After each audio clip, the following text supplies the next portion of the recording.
G తెలుగులో అతి త్వరలోనే మరో 2 సరికొత్త సీరియల్స్ ప్రేక్షకుల ముందుకు రానున్నాయి.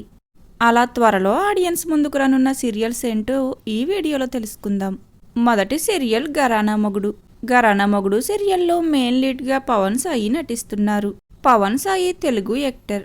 తను గతంలో నాగభైరవి, మల్లి, ముద్దమందారం ఇలా ఎన్నో సీరియల్స్ ద్వారా మంచి క్రేజ్ను సంపాదించుకున్నారు. తరువాత ఇప్పుడిక మాస్ లుక్లో ఘరానా మొగుడు సీరియల్లో ప్రేక్షకులను అలరించనున్నారు. అలానే ఈ సీరియల్లో అత్తగారిగా నటిస్తున్నారు భావన. భావన తెలుగు యాక్ట్రెస్. తను యమలీల, కళ్యాణ వైభోగం ఇలా ఎన్నో సీరియల్స్లో యాక్ట్ చేశారు. అయితే ఈ సీరియల్లో పవన్కు జోడీగా ఎవరు నటిస్తున్నారు అనేది ఇంకా రివీల్ కాలేదు. అలానే త్వరలో ప్రేక్షకుల ముందుకు రానున్న మరొక సరికొత్త సీరియల్ దీర్ఘ సుమంగళీ భవ. ఈ సీరియల్లో మెయిన్ లీడ్గా మాహి గౌతమి నటిస్తున్నారు. గౌతమి గతంలో రంగుల రత్నం, అగ్ని పరీక్ష, చిరంజీవి లక్ష్మి సౌభాగ్యవతి ఇలా పలు సీరియల్స్ ద్వారా మంచి క్రేజ్ను సంపాదించుకున్నారు. తరువాత ఇప్పుడిక దీర్ఘ సుమంగళీ భవ సీరియల్తో ప్రేక్షకుల ముందుకు రానున్నారు.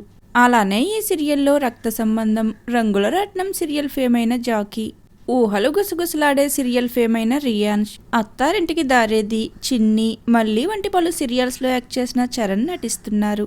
మరి అతి త్వరలో జీ తెలుగు ప్రేక్షకుల ముందుకు రాబోతున్న ఈ 2 సరికొత్త సీరియల్స్లో గౌతమి అలానే పవన్కు ఎవరు జోడీగా నటిస్తే బాగుంటుందని మీరు కోరుకుంటున్నారో కామెంట్ సెక్షన్లో కామెంట్